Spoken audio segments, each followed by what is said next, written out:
नेपाल की राजनीति में एक भूचाल आया। एक ऐसा भूचाल जिसका केंद्र था देश का जेन ज़ी। ये कहानी सोशल मीडिया पर सुलग रहे एक गुस्से से शुरू हुई और सीधे संसद के गलियारों तक पहुंच गई। 182 ये जो नंबर है ना, ये कोई मामूली नंबर नहीं है। ये नेपाल के 2026 चुनाव का वो नतीजा है जिसने देश की सियासत को आप कह सकते हैं हमेशा के लिए बदल कर रख दिया। इतनी सीटें एक बिल्कुल नई सियासी ताकत ने जीती और पुराने सारे दिग्गज बस देखते रह गए। जरा इन आंकड़ों पर एक नज़र डालिए।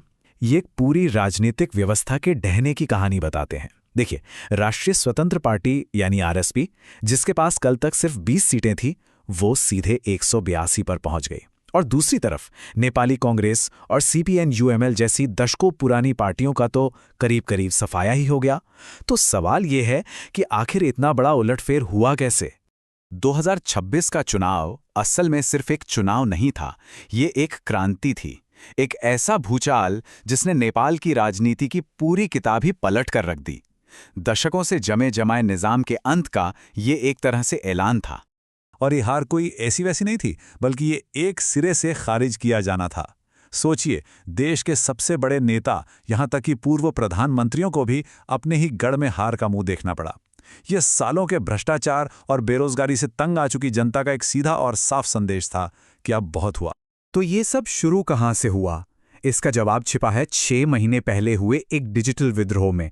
चलिए कहानी की शुरुआत में चलते हैं और देखते हैं कि ये आग लगी कैसे। देखिए, 2025 आते आते नेपाल के युवाओं का सब्र ना जवाब दे रहा था। एक तरफ था बेहिसाब भ्रष्टाचार और नौकरी की कमी, और दूसरी तरफ #NepoKid जैसे सोशल मीडिया ट्रेंड्स जो नेताओं और उनके परिवारों की आलीशान जिंदगी की पोल खोल रहे थे। तो माहौल में एक लावा खौल रहा था। और फिर सरकार ने एक ऐसी गलती कर दी जिसने इस सुलगती चिंगारी को आग में बदल दिया। 4 सितंबर 2025 सरकार ने फेसबुक, यूट्यूब, व्हाट्सएप जैसे प्लेटफॉर्म्स पर बैन लगा दिया। मतलब आवाज उठाने का और एक दूसरे से जुड़ने का सबसे बड़ा जरिया ही बंद कर दिया गया। इसके बाद जो हुआ उसकी किसी ने कल्पना भी नहीं की थी। सोचकर देखिए, 4 सितंबर को बैन लगता है और सिर्फ 4 दिन बाद 8 सितंबर को हजारों युवा बिना किसी नेता के डिस्कॉर्ड जैसे प्लेटफॉर्म पर ऑर्गेनाइज होकर सड़कों पर उतर आए। अगले ही दिन 9 सितंबर को डे ऑफ रेज पर हुई झड़पों ने पूरे देश को हिला दिया और उसी शाम प्रधानमंत्री ओली को इस्तीफा देना पड़ा। एक हफ्ते के अंदर 12 सितंबर तक तो संसद ही भंग हो चुकी थी। सब कुछ बदल गया था, बस कुछ ही दिनों में। लेकिन इस बड़े बदलाव की एक बहुत भारी और दुखद कीमत भी चुकानी पड़ी।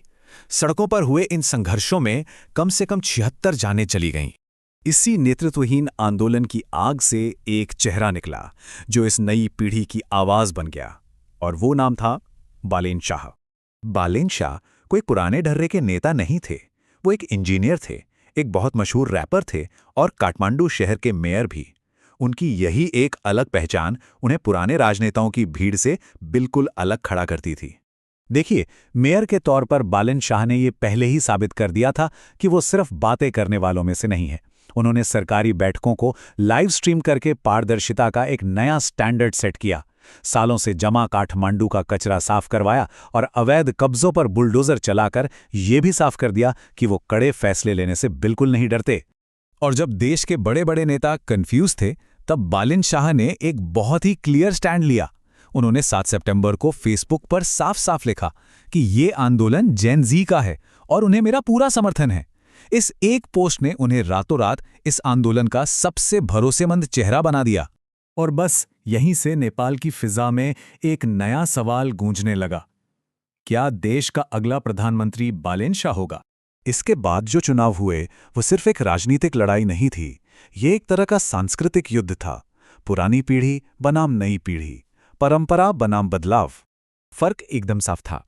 एक तरफ सीपीएन-यूएमएल जैसी पुरानी पार्टियां थीं जो कह रही थीं कि हम मौजूदा सिस्टम में ही कुछ छोटे मोटे सुधार कर देंगे, और दूसरी तरफ थी आरएसपी जिसका कहना था कि नहीं, सिस्टम को सुधारने की नहीं, जड़ से बदलने की जरूरत है। उन्होंने सीधे जनता द्वारा चुने गए कार्यकारी प्रमुख और एक पूरी तरह से नई संसदीय प्रणाली का प्रस्ताव रखा। तो अब जब हम ये पूरी कहानी समझ चुके हैं, चलिए वापस चलते हैं उन चुनावी नतीजों पर जिन्होंने सबको हैरान कर दिया था। आखिर जनता ने किसे चुना? ये सिर्फ एक जीत नहीं थी, इसे कहते हैं लहर। आप देखिए, आरएसपी ने अकेले करीब 48% वोट हासिल किए हैं। ये आंकड़े चिल्ला चिल्ला कर कह रहे थे कि नेपाल ने निर्णायक रूप से बदलाव को चुना है। और नतीजा, बालिन शाह के नेतृत्व में आरएसपी की ये जीत ऐतिहासिक थी। 1999 के बाद ये पहली बार था जब किसी एक पार्टी को पूर्ण बहुमत मिला था, जिसने दशकों से चली आ रही गठबंधन की राजनीति को एक झटके में खत्म कर दिया। तो ये कहानी हमें एक बहुत बड़े सवाल के सामने लाकर खड़ा कर देती है।